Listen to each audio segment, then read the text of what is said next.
Feeding Rocks. It should not be a crime to feed the homeless. Feeding Rocks.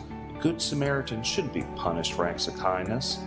Feeding Rocks. Because it's more of a crime to turn your back on a starving person. Feeding Rocks. You shouldn't go to jail for sharing food. Feeding Rocks.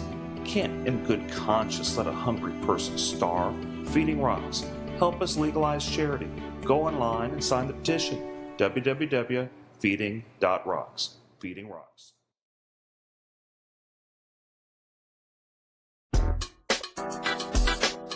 Breaking the law, one meal at a time, feeding the homeless.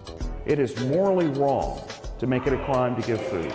A Houston man who feeds the homeless because of his faith is suing the city, challenging the established charitable feeding ban. The often debated ordinance has banned sharing food in public groups of more than 5 people without city permission since 2012. The city says you can give food to 5 people, not 6. What are you supposed to tell the 6th person? I met my quota today? The city wants to dismiss Philip Paul Bryant's lawsuit. That's a crime? What does this world come to? It's a sad day whenever trying to prevent a fellow human from starving is a crime. The city says the ordinance aims to curb trespassing and littering, both of which were already prohibited in the municipal code prior to the passing of the ordinance. While some Houstonians are in support of the lawsuit, I really hope he wins his case, and I really hope they lift those sanctions so we can be able to give more to the needy. So if you're willing to help more than 5 homeless people, you should be able to do that. some even challenge the city's support of their citizens. The city isn't going to take care of their homeless people. That's their people. Somebody got to take care of them. So why can't we take care of them? A question Houstonians will continue to ask as long as the ban remains.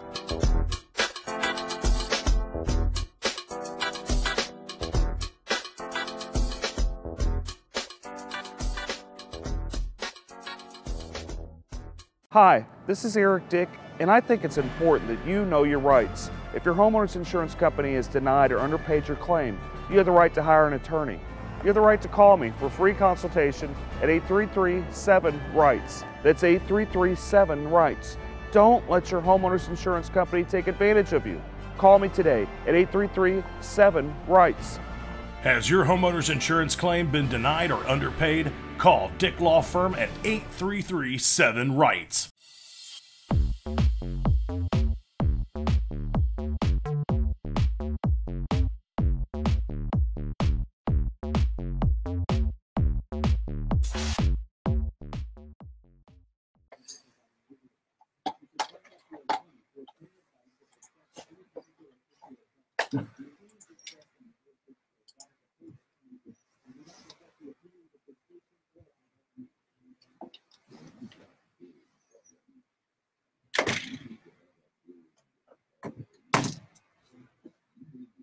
I find a way to turn the monitor in here sometimes because, you know.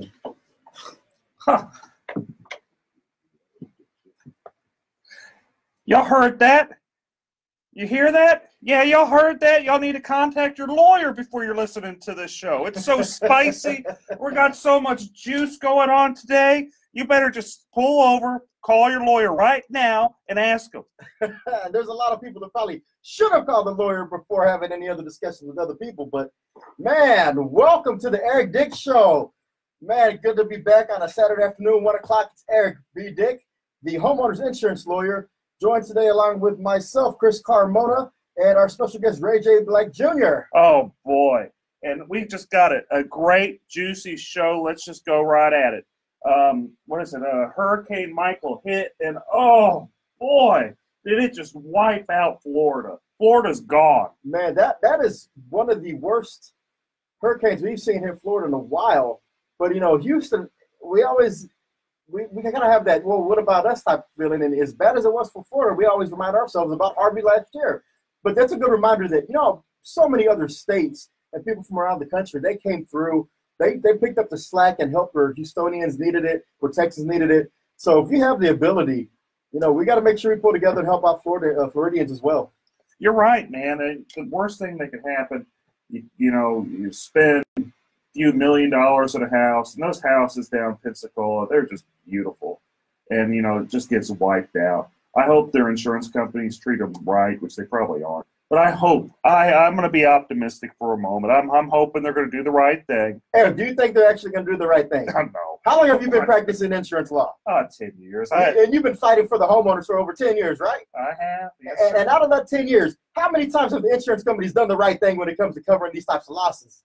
Maybe 2. 2 times. Better call Dick. Okay. So we know Hurricane Michael hit, but we got a lot of other hurricanes brewing in local politics. Man, which one do you want to start with? The firefighters versus the mayor? I think we need to talk about the firefighters versus the mayor. We got to bring our probate judge in on this to get his opinion. Yeah, because you know what? That is an important thing. Our special guest today is attorney Ray J. Black Jr. He's also running for probate judge in court number 2, I believe. That's correct. In Harris County. Now, how important is the probate court system in Harris County? Well, the probate courts, technically a court of last resort, if you will. I mean, that's the last place everybody goes, right? and when people do pass away and they have some types of defined benefit plan, such as a pension, we see with the firefighters, that can sometimes be litigated in the probate courts, correct? Absolutely. Anything that's related to an estate of a firefighter passed away, that's something that absolutely would be litigated potentially in probate court. So, right. I mean, so with this, the importance of the probate courts, the importance of firefighters, Eric, give us a rundown, man. What's going on with the fight between the mayor and the firefighters? Oh, Sly Turner? Sly. He's a sly man, isn't he? He wants to have his cake and eat it too. I mean, he's what the firefighters, what my people say, they call Turncoat Turner. he begged them, oh, please, guys, you guys need to support me because that old bad Bill King, he's going to take it all from you. He's gonna, really throw you right under the bus. And lo and behold, the first chance old Sly got, he just threw those poor firefighters under the bus. He thinks that making $27,000 is just fine. Now, from what we know is Houston is not on par with the rest of the major metropolitan cities across the country in terms of firefighter pay, are they? Not even close. Just starting off, you make $27,000 being a firefighter. And I mentioned that because if I ever stroke out, right, which I'm hoping I don't stroke out, don't want to stroke out, hoping I don't stroke out. Praise for Eric. But if I do, I hope the firefighters, they aren't too busy working their spare jobs, falling asleep for working their spare jobs, so they can actually, I want them to be able to be, make an honest living and be able to take care of people. So whenever they're stroking out, they can actually go help them. Isn't that a novel idea? It is. I mean, I think all of Houston heroes should be adequately compensated. Mr. Black, what do you think? Well, unfortunately, what I've seen and just going out and about campaigning is this issue has pitted the police officers against the firefighters, which is unfortunate because they both serve our public at large. And we need both adequately equipped and adequately compensated. And so it's unfortunate that you've got this issue. And I've seen statistics like you've mentioned, Chris, where our firefighters don't compare well with other metropolitan areas. And I don't know what the answer is, but it's unfortunate that it's turned out the way it is, where the two groups are at each other and on an issue that you would think would be something everybody could come together on. They should. Whenever I ran for mayor, and I took the playbook from Rob Mosbacher. Public safety, your infrastructure, your basic city services. Your necessities. You pick a few things, do a good job at it. But I don't see how we're doing a good job with public safety whenever our poor firefighters, they're making $27,000 a year. And we can all agree in this room, I think, that there's plenty of money in the budget being wasted in other areas of city government that aren't really necessary services that could be used for the firefighters' pay. What are you talking about? All that great art and the bike trails. So I think I love the bike trails. We have to have a green city, Eric. You have to have a green city. Well, I know, but it might be on fire, but it'll be a green city. Yeah, that's a good point. I mean, I'm interested to see how this unfolds at the ballot box in November, but something tells me that this fight won't be over in November. That's going to be something that's going to be thrown to the courts, kind of like it has before. So don't tell them what's going to happen. But what I am happy about is that the firefighters are pushing for what they believe is right. And I just don't think they've gotten a fair rub in this. Kind of some background on this. like how with the firefighters, they had a kind of a better pension, and in return, they were paid less. What Sly did is he went to the legislature, cut their pension, so now they're paid less and have kind of a lousy pension. The police, on the other hand, they were paid in advance. They have like a so-so pension. So, really what's happening is the city's, it's overspending, and it's trying to basically steal firefighters' money out of it, and they're kind of trying to have their cake and eat it too. And it's morally wrong. I don't see where it's not right. So. And so if we have any firefighters out there, anybody who supports this or is against this Prop B initiative, give us a call. Let us hear what you think. 713-212-5950. But that's not the only thing that's hot going on in the city of Houston right now. The bombshell just released. The Me Too movement is back, and apparently Sylvia Garcia may be involved with that one. We'll talk about that more. Oh, boy. Man. It is juicy. Don't go anywhere. You're going to hear about Touchy Sylvia soon. We'll be right back on the Eric Dick Show.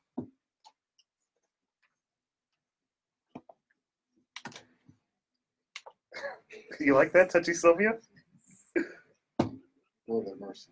I don't know. I like it. We'll go with it. Don't be rash when you do this. Don't be rash. Oh. No, I try not to be rash. I want to know where it was going before the clerk or the other lady interrupted and unlocked the door. Just the visual that I got. That just was not pleasant. It's not. I mean, I got two girls, and I'm sitting there going, "Dang gum!" I hear this. They're getting touched here by men, getting touched by women. What the heck? Yeah. I mean, your girls are older than mine, Chris. And now I got to tell them to watch out for both. Watch out, man! I've been overprotective on these.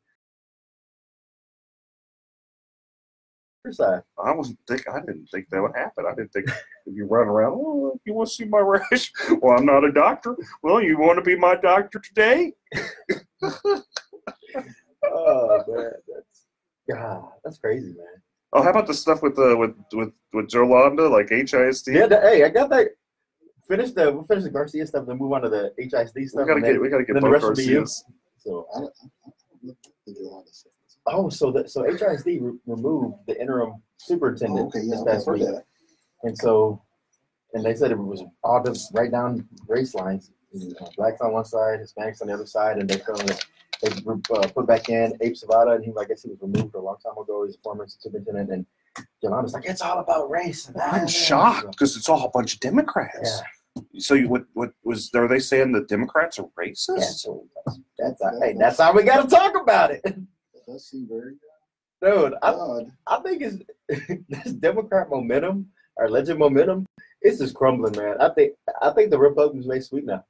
I was a little. I hope you're right. I think it was a little iffy before. I was getting pulled under this morning that were still sketchy. It's not in the clear. We gotta talk about Emmett too. Emmett's move, which is Emmett's with the we'll tie that in with the HIC about the Denver Cubs and then going to Emmett. Yeah, they go with Emmett. I see Emmett's play. Actually, I don't think it's a bad play. He's trying to break the street party vote.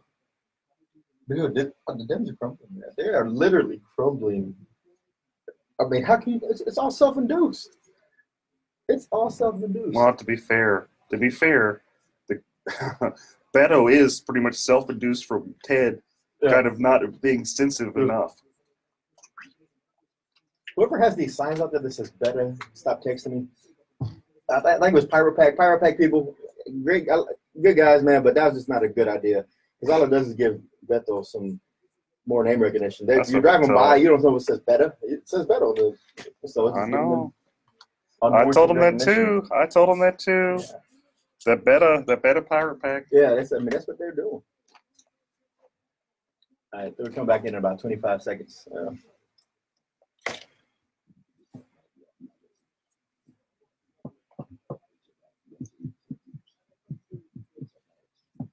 Yes, Roseanne, you know what I'm talking about.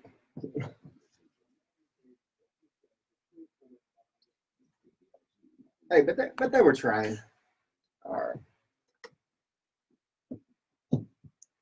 Did you pull over? Did you talk to your lawyer? Can you tune in now? Is it okay? You guys clear it? because I'm telling you, it's about to get really really juicy. If you haven't got legal counsel before, now's the time.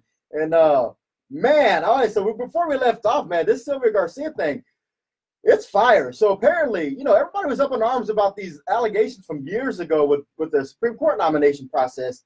Well, now Sylvia Garcia has these same allegations from 20 years ago with a female staffer of hers. Don't be rash, Chris. Don't be rash.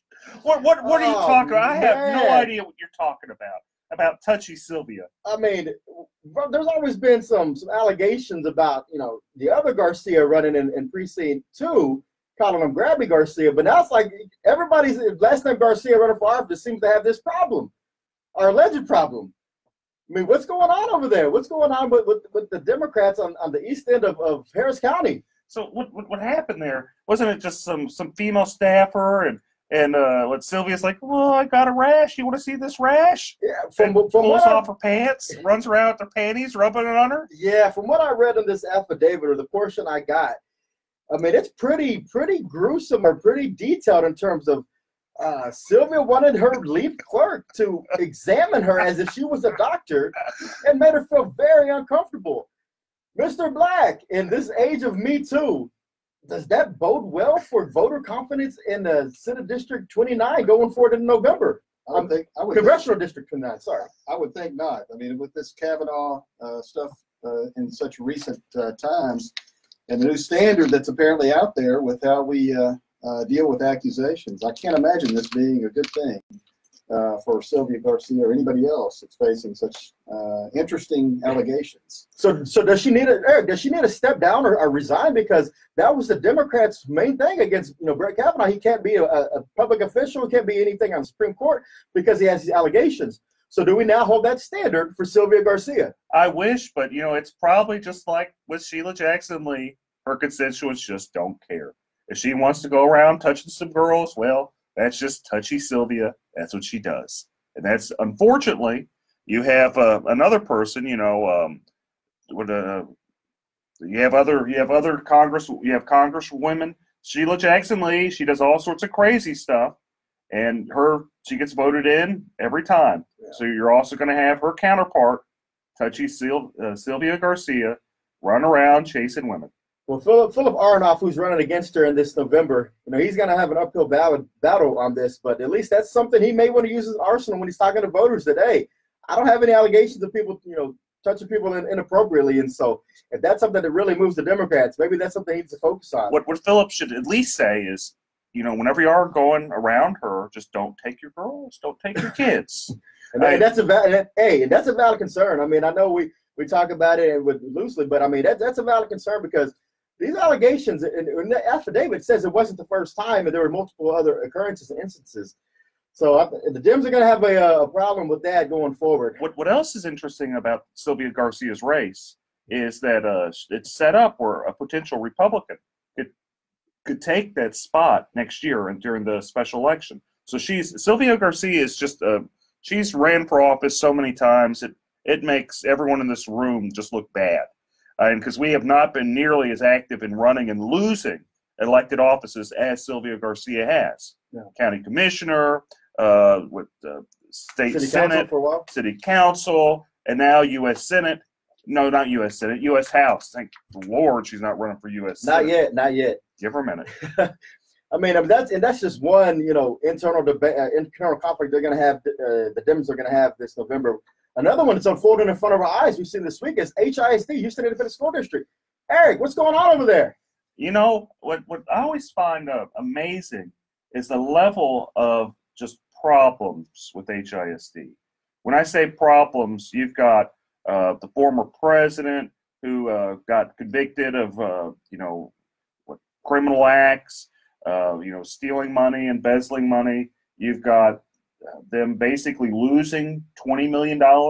I don't know how you lose $20 million. I don't know how you lose $1 million. I'm trying to find a way to find $20 million. But for some reason, they're really good at losing money. But now, apparently, this is the most Democrat HISD we've ever had.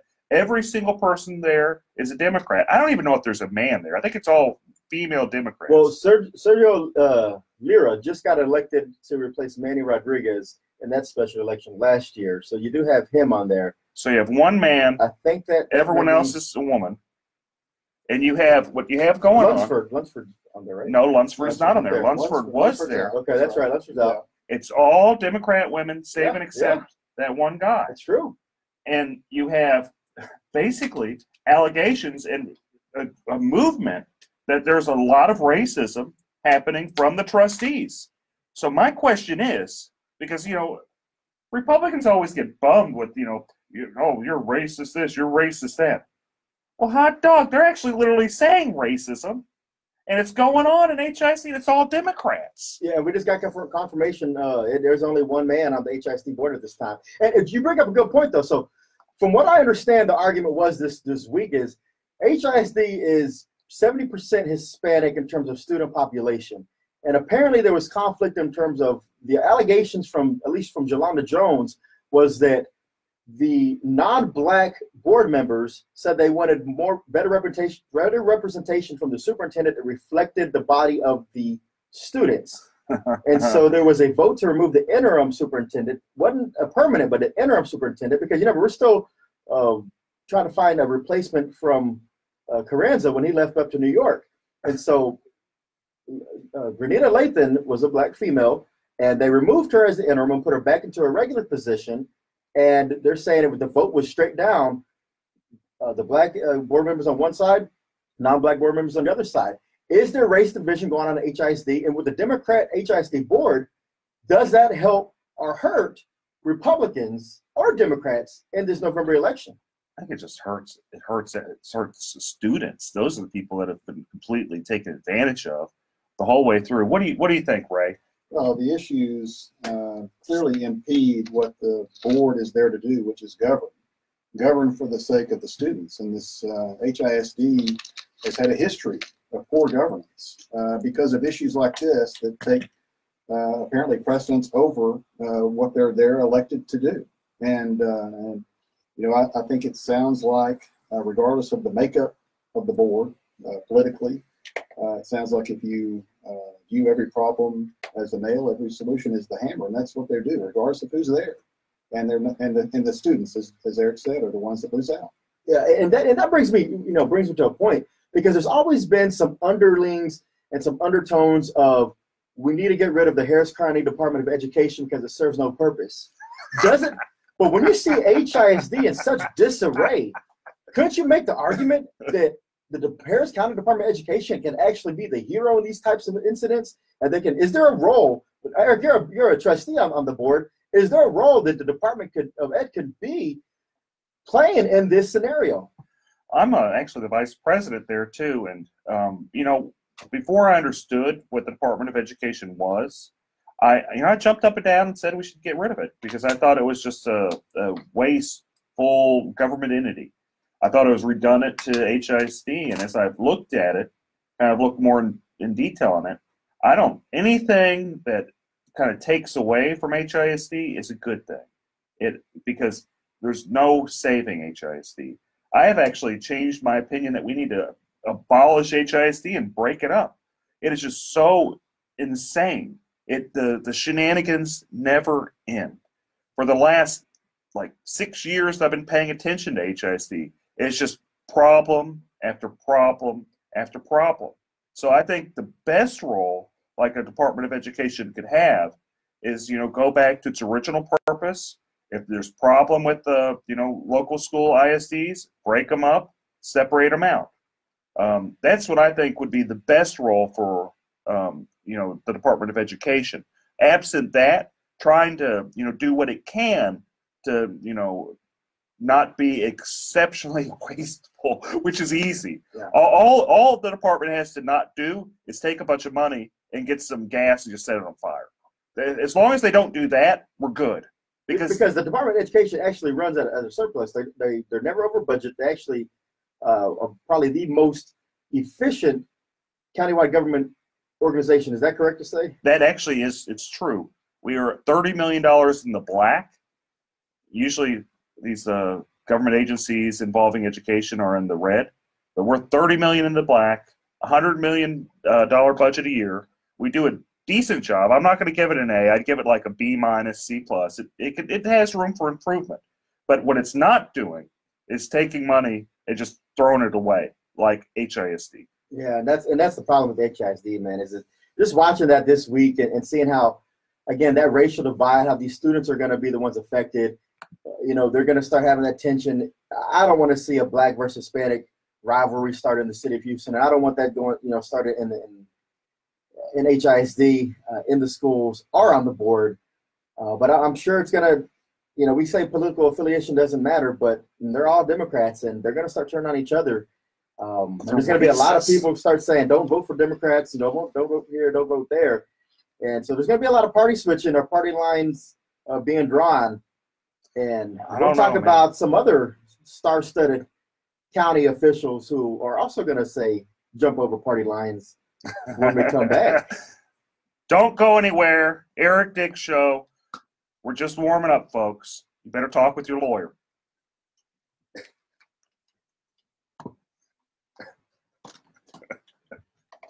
Don't be wrong. I had to do it. We're pretty creative to be able to weave all this in and out and make it all relevant.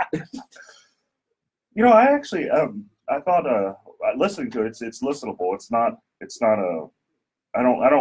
I'm glad that we're more positive, or at least humorful. Yeah, we're not bashing, bash like some people are always are. It's exhaustive. All right, so we'll come back on around 33. Yeah. Am I doing okay? Oh, you're doing great. Yeah. You're doing great. Your time to shine after Emmett. I have no idea. Just talk about. We can just go over the basics about what's a good judge, what's a bad judge. Yeah, Ex-party communication, bad. Yeah. We've had some of that happen recently over in Brazoria County.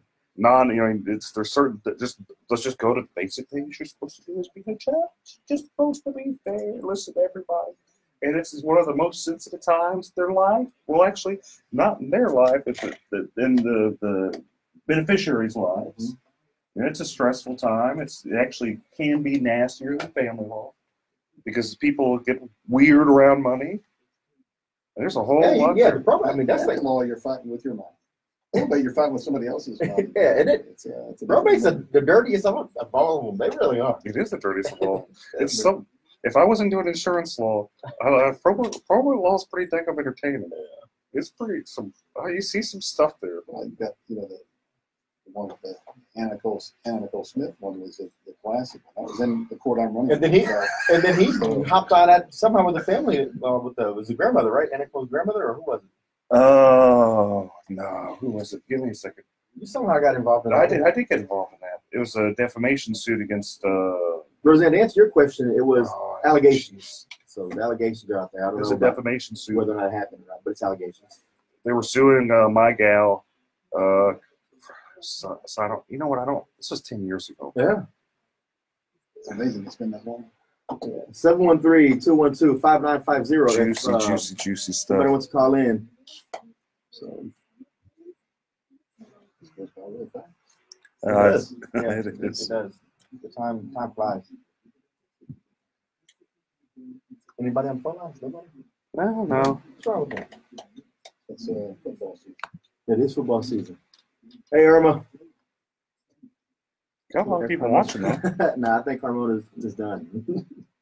Now he's just there for entertainment purposes. But again, if y'all want to call in, just to talk about a lot of things going on. 713-212-5950. Hey, Berg. Berg, are you going to call in? You should call in and say you have some questions for us. Just make up something, right? And also, since we're always looking for more people to add on to the allegation story, if you've been affected by the state senator in District 6, Silvio Garcia, please let us know. We'd love to have the exclusive on this going forward. Yeah, Touchy Garcia. Because if Touchy Garcia's touched one, there may be more out there. And probably did touch more. She tried to show you her rash. Took off her pants. About it. Don't be. But yeah, so if anybody else knows anything, let us know. Give us the exclusive. Let us break the news.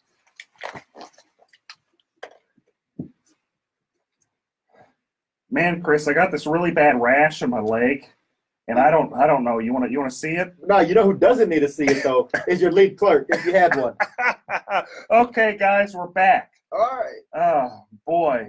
So what happened this week was just giant with Ed Emmett. Old hunker down. He said that. Well, one, he got the Chronicles endorsement. He got the Chronicles endorsement. I was shocked. He was excited. Oh, I was shy. Who would have thought that the Chronicle would endorse old hunker down? Doesn't he live over at the Astrodome? Isn't that where he lives now? I think he has a personal suite being built underneath. So when we have the next hurricane, he can hunker down in his personal private villa. He loves that Astrodome. So anyway, who doesn't he love? Oh, he doesn't love Lieutenant Dan. He doesn't love Dan Patrick, apparently. Man, in a bombshell announcement this week, Ed Emmett, the Harris County judge, has publicly stated he didn't just say he was not going to vote for the Republican nominee for lieutenant governor. He went out and made sure he stated, I am going to vote for the Democrat, Mike Collier.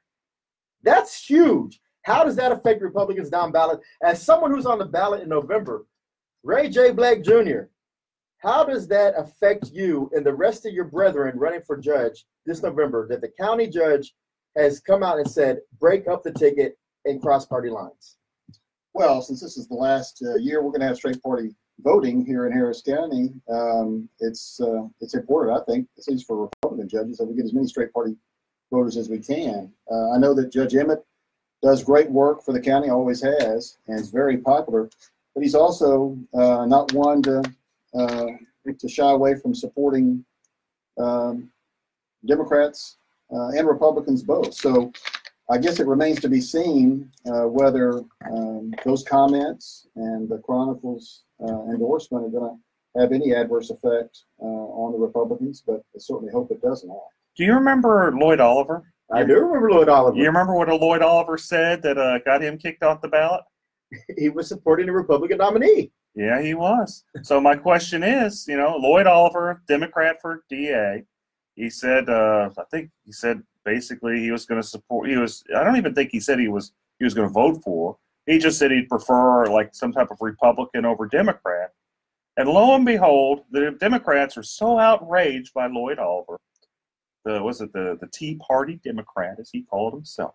They were so upset about that Tea Party Democrat, they kicked him off the ballot. Will that happen here? Well, I think it's too late there because that was in the primary situations. I don't think they're going to kick him off the ballot, but I understand Emmett's position because he's a very strong candidate countywide. And he doesn't really necessarily need every single Democrat to win or every single Republican to win because he does have enough crossover appeal.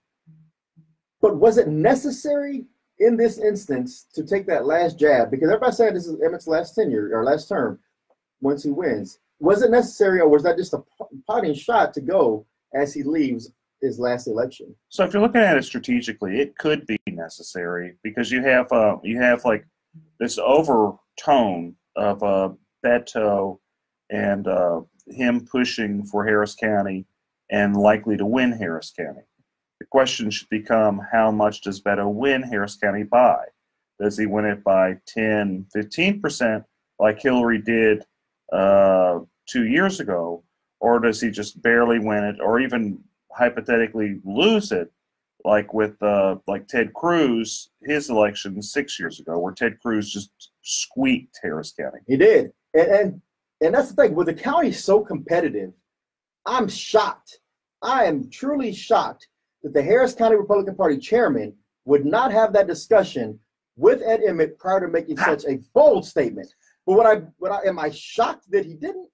I'm probably lying if I say I'm shocked. Well, let's kind of go into that. Just a minute. This is a good thing to kind I'll of let veer y'all off. talk about that one. Let me veer off just for a minute on this because you got, if I remember right, the financial chair of the Republican Party, who also is very influential in an organization, and that organization endorses Democrats. So you have that kind of tying on. The HRBC, who endorsed Democrats over Republicans, though it did primarily endorse Republicans, It's an alleged Republican organization that does support Democrats. To deny that is to be dishonest. And you have someone with such close alliance to the Republican Party. That brings me some pause. It also brings me some pause that the consultant for the local Republican Party is tied in with Strauss and just an excruciating moderate. All this tied together with, guess who was on air saying vote for Paul Simpson? It was Ed Emmett. No. So no. I don't know. Don't say it ain't so. Oh, so you see all this stuff going on, all this loosey-goosey Republican winking, playing footsies with Democrats. You wonder, is this like an inside job to sabotage in some certain races? I don't know. I hope it's not. I'm going to be positive about it. But dadgum, there's a lot there. And that's the thing. The party has given full resources to Ed Emmett and the likes of like Sarah Davis, who's very in a competitive district herself. And there's always that preach about big tent. But when you take a shot at an ultra-right conservative like Dan Patrick, is the Harris County Republican Party truly a big tent party now? Or is it just saying if you're not moderate, probably don't have a spot here for you? Yeah. Well, I don't know. I mean, those are questions that are probably going to be answered soon enough. Big tent when it's convenient for the party. Whenever you're paying to play, it's big tent. Yeah. So let's kind of maybe turn the page. Well, now we have the election coming up. That's true. And, today's special guest is a longtime practicing lawyer, great mind, great scholar, good friend of mine, and also a stout judicious mind. That is Mr. Ray J. Black Jr. Welcome to the Eric Dick Show. Thank you, Chris. Thank you, Eric. And so you are running for, like I said earlier, the Harris County Probate Court number 2. And that's a very special court in Harris County because there's 4 of them, because the legislator has specifically drawn out in certain jurisdictions, you have a specific probate court instead of just going to a regular district court or a county court, correct? Correct, and they primarily sit in the major metropolitan areas here in Texas. There's an exception to that, but in Harris County, as you said, we have 4 statutory probate courts. They're specialized courts, and they're courts of original jurisdiction for probate cases, guardianship cases, fiduciary litigation, and elder law and mental health issues. And because they're specialized, their jurisdiction is actually broader than your average probate court. So there are issues that can be related to probate or guardianship cases that are not probate and guardianship related or specific, but they get drawn into probate courts, and so they have broad jurisdiction. The same as you might find in a district court, for example, where they hear personal injury cases, so can a statutory probate court, or they can hear divorce cases and family law, so can a statutory probate court if it's related to their underlying issues. Incident appertaining to an estate or one action. And so one of those would be if, for example, if there's a wrongful death action, if it's there in probate, during the probate period, and someone in the family files a wrongful death, would that go to the probate court or would that go to the district court? It depends on the filing of matters. So sometimes those cases get filed separately. So if you have a personal injury case where someone dies or is severely injured, then the probate or the guardianship, if there's one, may get filed over in the statutory probate court, but the personal injury case may end up over in district court to start. But it's not uncommon for those personal injury cases to get drawn back into probate court if it warrants a transfer. And it's not unheard of. In fact, for years, when I first started practicing, when the district court dockets were so backlogged, it was not uncommon for cases to get pulled over in probate court because they had more time to hear the cases, and you got a lot faster a trial schedule, and you got a result quicker than you might in district court. Okay, and so another example, say I have a guy that owes me maybe $200,000 and he passes away. I mean, I'm sure I still want to collect my money somehow. Where do I go and file suit to collect my money from that estate? So as a creditor of somebody's estate, if there's a estate pending, you can file a claim in that estate for the amount that you believe you're owed. There's a process for that. And so it's important, as Eric says all the time, you need to get your lawyer involved. But it is a very complicated process at times. The probate system is statutory in nature. There's a huge estates code that your average lawyer, I think, can even be intimidated by because it's there's so much to wade through when you have issues like that. But that's where they would file it in the probate court in the estate. Or if there's not one pending, they can even open an estate for that deceased person as the creditor, and they can proceed with their claim that way. I just note that the probate code is it's exceptionally complicated. And I think complicated's the best way to explain it, because you have some parts of the law that say one thing, and then lo and behold, you got other parts of the law that say something completely different. So you've got almost contradictory. It is contradictory.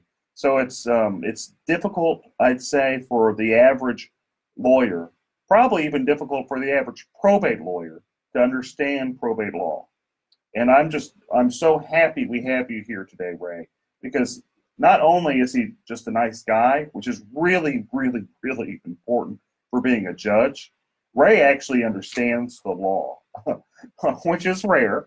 But because it is a complicated part, like you said. I mean, he can not only just hear probate matters, but because it's called the probate court, but he hears a lot of other things. Let me ask you this, because this is a question that we sometimes get, and maybe we'll have to answer it on the way back. But hold that thought, because a lot of things in Harris County surround about this immigration debate. Does that tie to probate? We'll find out. Oh, next, you guys stick in. We'll find out soon. Eric Dick Show, stick with me.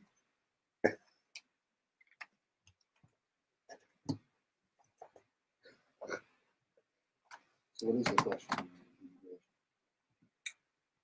Oh, yeah. Okay, so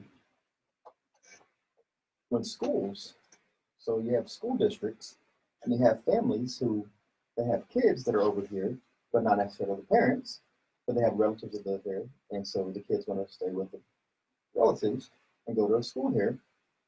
School sometimes says, okay, we need somebody who says they're the guardians. Does that, do you need an actual guardianship? Or do you just have to have a power of attorney over the body, or the person, not the estate? Gotcha.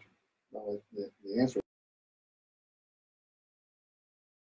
With the parents back in whatever country, does it go? That's so. Because I get that question a lot. We got a phone call from Buck Humble. He wants to talk about a touchy Adrian Garcia. Yeah. Grabby Garcia. Grabby Garcia. Oh.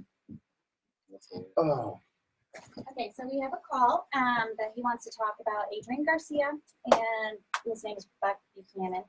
Buck Buchanan, we know Buck Buchanan. I'll talk about Grabby I Garcia. figured you must. Buck I have a picture of Buck taking my son. The name of the show is The Eric Dick Show. It's on KPRC AM 950 right there. So, and then Eric, right here. So yeah, if you go on to 950 AM on your radio or go on the iHeartMedia app, look for it. You'll see it. We're on live right now. Man, why don't y'all tell me my hair was already discombobulated? Y'all gotta look out for me. Y'all are looking out for me today. I have a face for radio. That's I got a face. Today truly is the face for radio.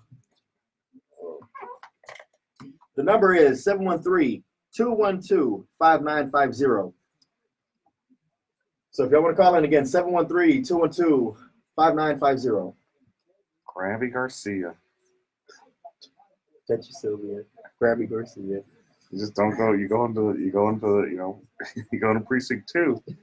Unless you go to the East End. Unless Mormons around watching you, you're gonna get touched. Thank God you got a Mormon right there. I'm trying to get them off you. Fighting Jack, just fighting them away the molesters. My hair? Come on. Nah, it's usually nice and, some little fluff in there. Now I think it's going to put that water on in the headphones. Leave me alone. The softball practice court. Post practice. Yeah, you know what it is? It's because normally my whole body hydrates from these drinks, but I grabbed the wrong one today. I got the honey instead of the cinnamon. Yeah. The honey helps the curls lay down flat.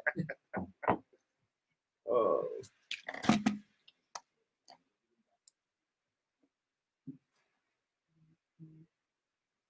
Okay. Yeah. 10 seconds. So Buck comes on. There you go. All right, folks, we're back for the final segment of the Eric Dick Show, and I hear someone's calling, want to talk about Gabby Garcia. You better watch out if you're in the East End. You better watch out. You got 2 elected officials that got some slippery hands. Gonna touch you. You there? You there, Buck? Hey, man, what's going on? Welcome to the Eric Dick Show. Please.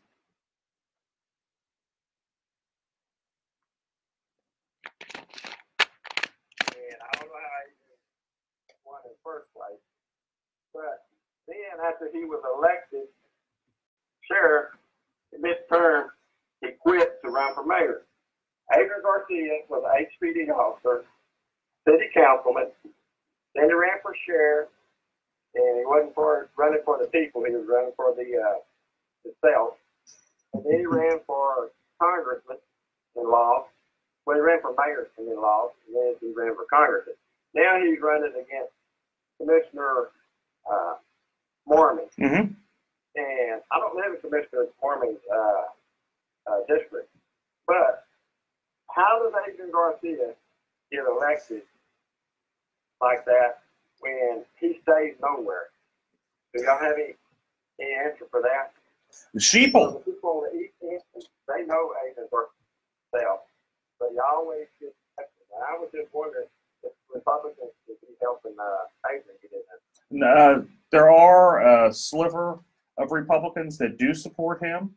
People like Jacob Motti, which I kind of wonder why he feels the need to support Adrian Garcia. But, you know, on the other hand, you have fighting Jack Mormon, who he has a lot of bipartisan support.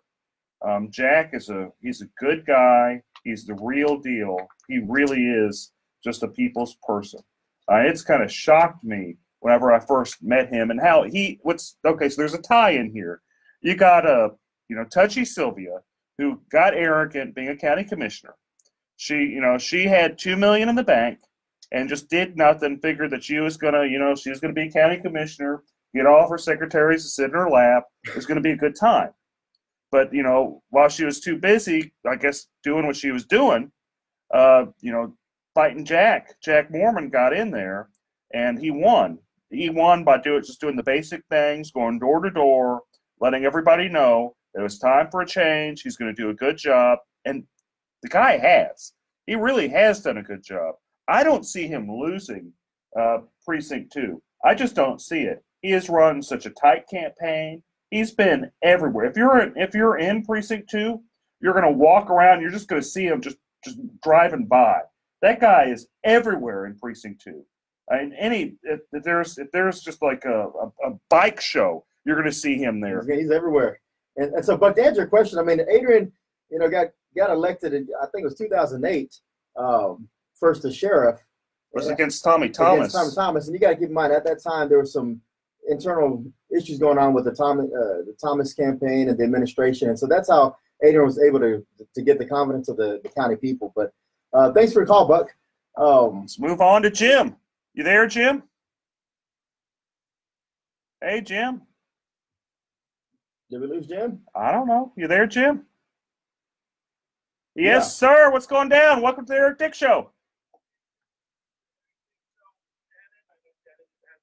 I love y'all's and I continuously support. And I just had a quick question in regards to the law career. Chris Carmona is actually a Facebook friend, and I heard about it through his promotions on his Facebook Live right now. So what's up, Chris? Thank you. What's going on, Jim? Hey, man, I'm about 1L year at Texas Southern University, Thurgood Marshall School of Law, and I just wanted to ask some advice in regards to pursuing my career as an attorney. Is there any advice that you might have before I finish and I graduate as far as positioning myself in a way where I can, maximize my opportunities? I definitely want to make sure I preserve my energy. Absolutely. Network. You want to build your network. That's the best thing you do. I know a lot of people are going to focus on getting good grades, make sure you're at the top of your class. And that's important to make sure you pass, but your network is going to be the thing that makes you successful. And another thing, get politically involved because law and politics go hand in hand. And one way or the other, you're always going to be involved somehow. And the more you know, the more people you know, it's going to enhance your network. But it's also going to give you brighter minds to surround yourself with. And it's going to surround yourself with people who actually make decisions once they get elected on the bench. You know, you'll have that opportunity to know their mindset because you converse with them, you hang around with them, and you network with them. So build your network. Also,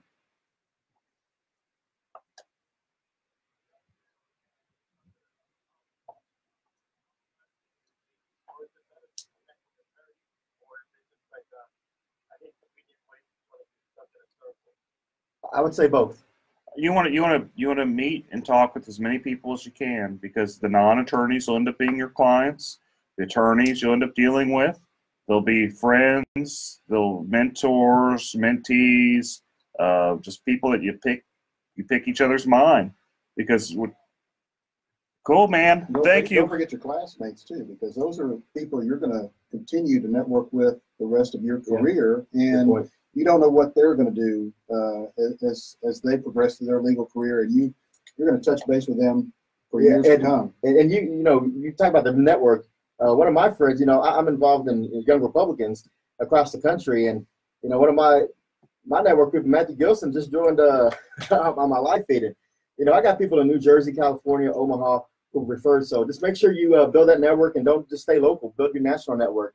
So thanks for the call, Jim. Hey, so thank you. Hey, we have Ahmed. Hey, man, what's going down? Welcome to the Eric Dick Show.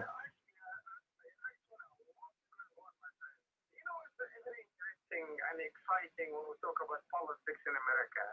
That's why I'm personally writing a book, which is not done yet, going to be Immigrants for America. I ran for county commissioner, I ran for county judge, I ran for youth Congress, I ran Republican, Democrat, Independent in Kansas, and I'm here. But you know what? I love America. Last election in year 16, I was the Democratic nominee for county judge. Okay? Congratulations. I have a law degree. I have a doctorate degree. I have a security clearance from the feds in all three. Wow. I'm highly educated. I'm a businessman. And guess what? Because the name Hassan always can beat me in the primary. And that's why I keep running. Because the people, they need to change their image. They love you as a lawyer, as a businessman, as a doctor, as whatever. But when it comes to election, they do not vote for a name, which is sad, because we all immigrants, but people don't realize that. That's a name.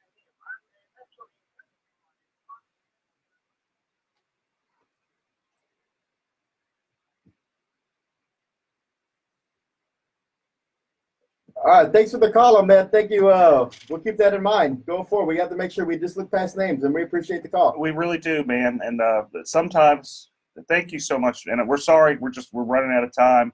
Didn't mean to really cut you off, but with names, you just got to keep running. I have an odd last name. Some people consider it a lot of different. A lot of different people have different opinions on it.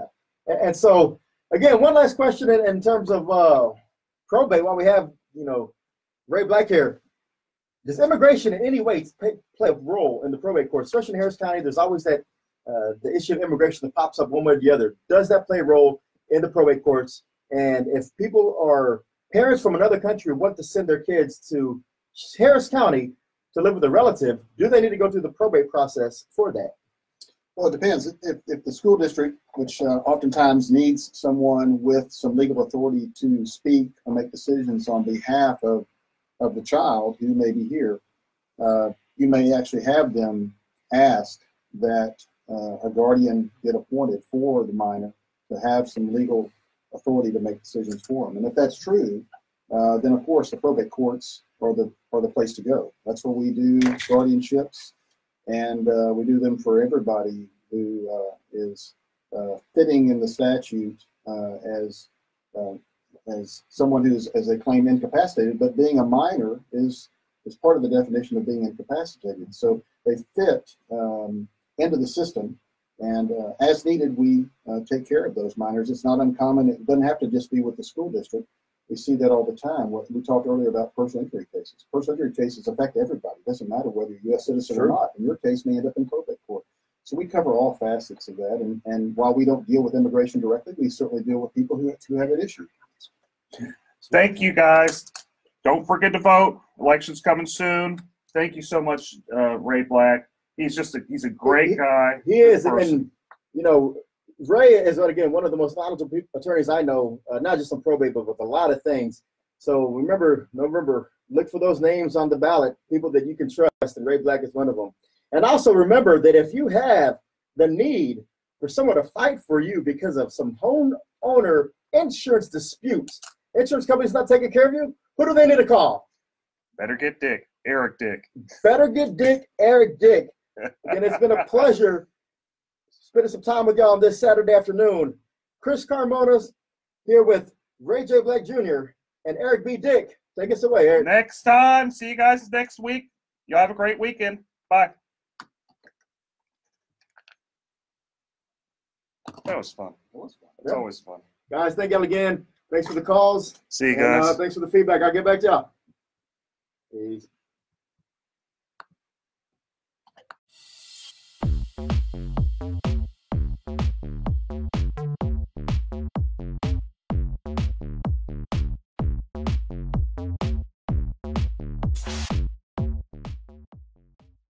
Have you suffered property damage and had your insurance claim denied?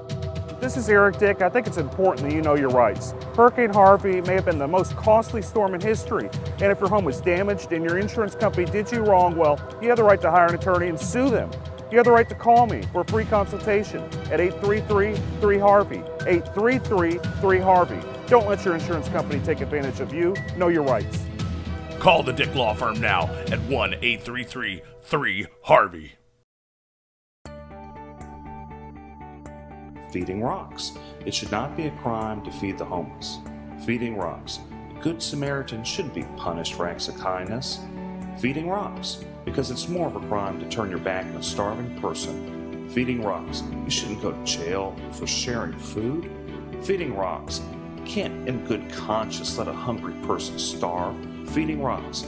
Help us legalize charity. Go online and sign the petition. www.feeding.rocks.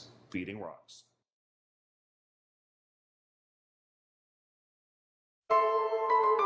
A local pastor is fed up, and he's challenging the Houston homeless feeding ordinance. And the city requires you to get a permit if you are going to share food. He can't get a permit because he doesn't know where he's going to share food. Philip Paul Bryan regularly keeps cans of tuna and water bottles in his car to hand out to homeless people, but under the current city ordinance, he's breaking the law.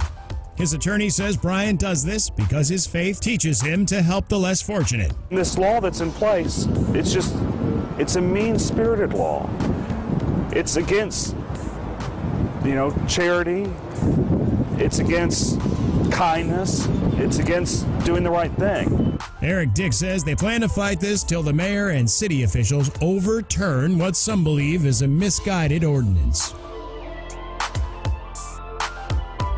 Hi, this is Eric Dick, and I think it's important that you know your rights. If your homeowner's insurance company has denied or underpaid your claim, you have the right to hire an attorney. You have the right to call me for a free consultation at 833-7-RIGHTS. That's 833-7-RIGHTS. Don't let your homeowner's insurance company take advantage of you. Call me today at 833-7-RIGHTS. Has your homeowner's insurance claim been denied or underpaid? Call Dick Law Firm at 833-7